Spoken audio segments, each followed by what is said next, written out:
আসসালামু আলাইকুম viewers, welcome back to my channel. আজকে রেসিপিতে তৈরি করে দেখাবো ঘরোয়া পদ্ধতিতে ইলিশ মাছ ভুনা। চলুন তাহলে শুরু করা যাক। আমি এখানে 6 পিস ইলিশ মাছ ধুয়ে পরিষ্কার করে গেছিলাম, ওইটা এখন মশলা দিয়ে মেখে নিব। স্বাদ মতো লবণ, হলুদ গুঁড়া,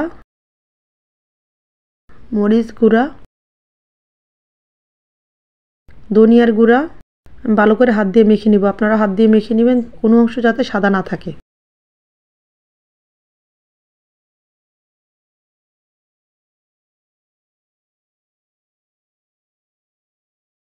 দেখতেই পাচ্ছেন আমার মাখানো হয়ে যাচ্ছে।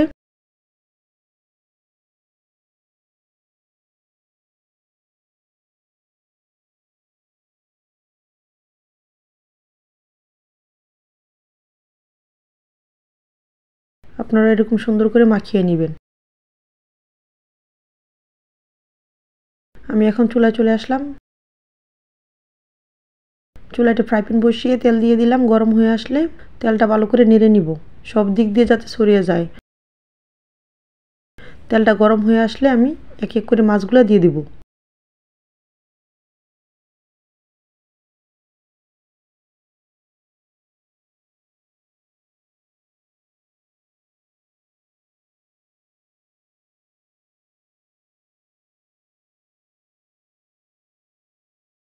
এক পাশ হয়ে গেলে আরেক পাশ উল্টিয়ে নিব। ইলিশ মাছটা কিন্তু বেশি ভাজবেন না, হালকা করে ভেজে নেবেন। বেশি ভাজলে কিন্তু খাবারের স্বাদটা এত ভালো আসে না।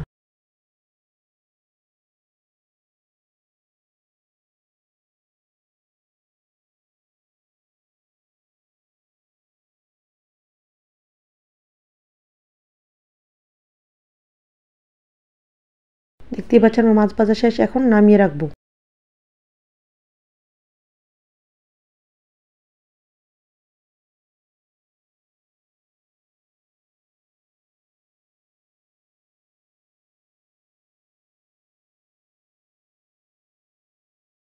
মাছ ভাজা তেলের মাঝে 1 কাপ পেঁয়াজ কুচি, 4-5টা কাঁচামরিচ দিয়ে দিচ্ছি। পেঁয়াজটা ভালো করে তেলের সাথে ভেজে নিতে হবে, যাতে পেঁয়াজের কাঁচা গন্ধটা না করে।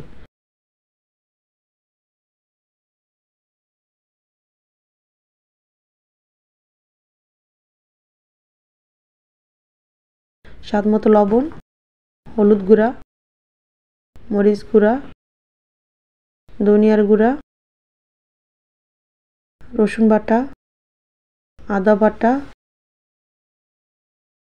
জিরা বাটা 1 টেবিল চামচ করে দিয়ে দিলাম। মশলাটা তেলের সাথে একটু ভালো করে ভেজে নেবেন, যাতে মশলার কাঁচা গন্ধটা না থাকে। মশলাটা কষানোর জন্য আমি অল্প একটু পানি দিয়ে দিচ্ছি।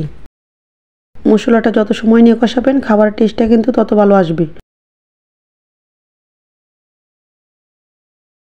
আমি একটা টমেটো কুচি দিয়ে দিচ্ছি।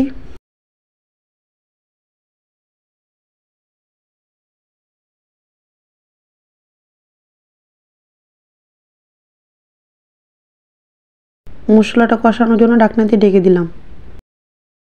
দেখতেই পাচ্ছেন আমার মশলা কষানো হয়ে গেছে, উপর দিয়ে তেল বেশি আসছে। এটা খুন্তি দিয়ে ভালো করে নেড়ে নিতে হবে, যাতে নিচ দিয়ে না লেগে যায়। এখন ভেজে রাখা মাছগুলো মশলার মধ্যে দিয়ে দিচ্ছি।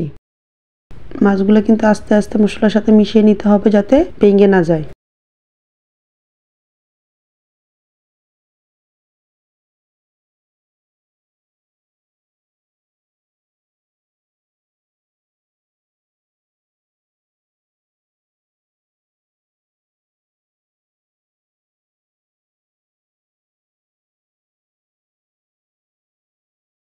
মাছগুলো সিদ্ধ হওয়ার জন্য আমি অল্প একটু পানি দিয়ে দিলাম।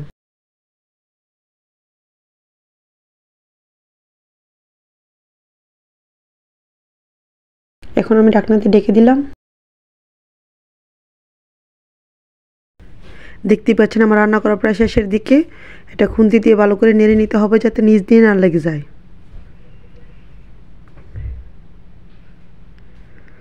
এখন আমি ধনেপাতা কুচি দিয়ে দিচ্ছি। ধনেপাতা কুচিটা দিলে খাবারের টেস্টটা কিন্তু অনেক বেড়ে যায়। ধনেপাতা কুচিটা মাছের সাথে ভালো করে মিশিয়ে নিতে হবে। আস্তে আস্তে মাছগুলো কিন্তু উল্টিয়ে নিতে হবে, যাতে ভেঙে না যায়।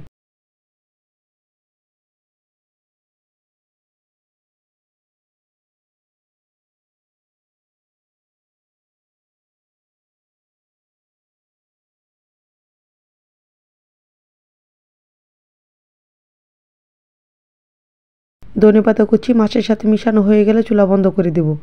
এখন পরিবেশন করব। দেখতে যেমন সুন্দর দেখা যাচ্ছে, খেতেও কিন্তু দারুণ মজার। বাসায় কোনো মেহমান আসলে ঝটপট ইলিশ মাছ ভুনা করে মেহমানকে সার্ভ করতে পারবেন। আশা করছি আমার রেসিপিটা আপনাদের কাছে খুব ভালো লেগেছে। যদি ভালো লেগে থাকে লাইক এবং সাবস্ক্রাইব করে আমার পাশে থাকবেন। আসসালামু আলাইকুম।